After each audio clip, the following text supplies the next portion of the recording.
नमस्कार बच्चों, आज मैं 18 तारीख को कक्षा 10वीं में जो मैथ्स की क्विज आई है उसका सॉल्यूशन बताऊंगा।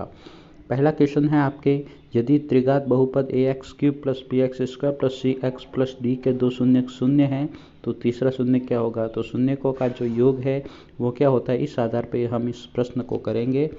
तो आपके पहले का है जो हो जाएगा, पहले का हो जाएगा आपके बी। दूसरा प्रश्न है, इस त्रिघात बहुपद के शून्यक है तो ये बताइए आपको। तो इसका हो जाएगा आपके ए। दूसरा प्रश्न है, इसके शून्यक ज्ञात कीजिए। तो इसका शून्यक हो जाएगा 1/2, 1 और -2। तो इसका हो जाएगा आपके तीसरा अर्थात सी। अगला प्रश्न है आपके चौथा प्रश्न यहाँ पे लिखा है और उसका उत्तर ऊपर है, इसमें थोड़ा उल्टा दिया गया है दोस्तों। तो आपको क्या करना है, चौथा प्रश्न यहाँ पे लिखा है ये, यदि अल्फा बीटा गामा किसी त्रिघात बहुपद के शून्यक है तो बहुपद के शून्यकों का योग क्या होगा। तो हम जानते हैं कि -b/a होता है, जहाँ -bx² का गुणांक होता है। तो इसका हो जाएगा आपके ए। तो चौथे का हो जाएगा आपके ए।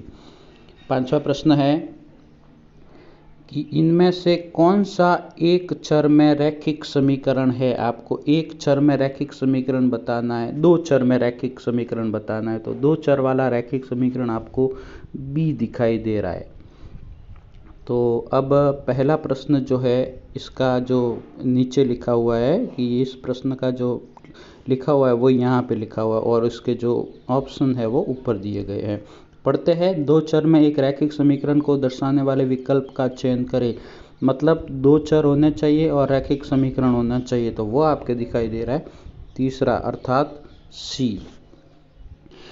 अगला प्रश्न है कि जब समीकरण 7y = -18 को इस रूप में लिखा जाता है तो ए बी सी के मान। तो दोस्तों ए का मान हमें 0 दिखाई दे रहा है, बी का मान 7 दिखाई दे रहा है और सी का मान, सी इधर आएगा तो प्लस में बन जाएगा, अर्थात इसका हो जाएगा ए। अगला है, अनीशा ने इस रूप में ये लिखा है तो कौन सा ए सी के संभावित मान है। तो ए का मान हमें 1/2 दिखाई दे रहा है और सी का मान हमें दिखाई दे रहा है -15। तो इसका हो जाएगा आपके ये चौथा अर्थात डी। तो मैंने आपको सबका सॉल्यूशन बता दिया है, एक बार मैं आपको वापस बता देता हूँ किसका क्या सॉल्यूशन है। चलिए, पहला प्रश्न था आपके, इसका तीसरा शून्य क्या होगा।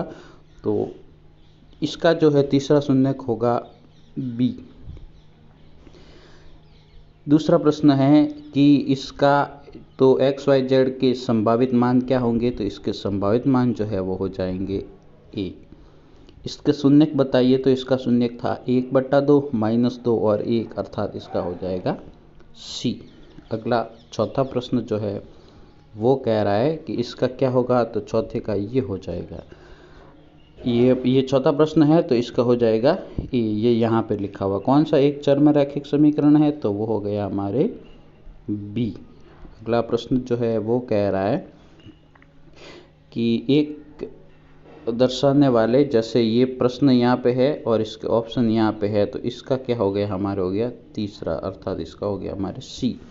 जब समीकरण 7xy को इसको ये लिखा जाता था, ए का मान हमारे हो गया था 0, बी 17, सी 18, अर्थात हो गया इसका ए। और अनीशा ने इस रूप में लिखा है तो ए का मान 1/2 हो गया, सी का मान हो गया हमारे -15, अर्थात ये हो गया हमारे डी। तो दोस्तों मैंने आपको इस क्विज का पूरा सॉल्यूशन बता दिया है।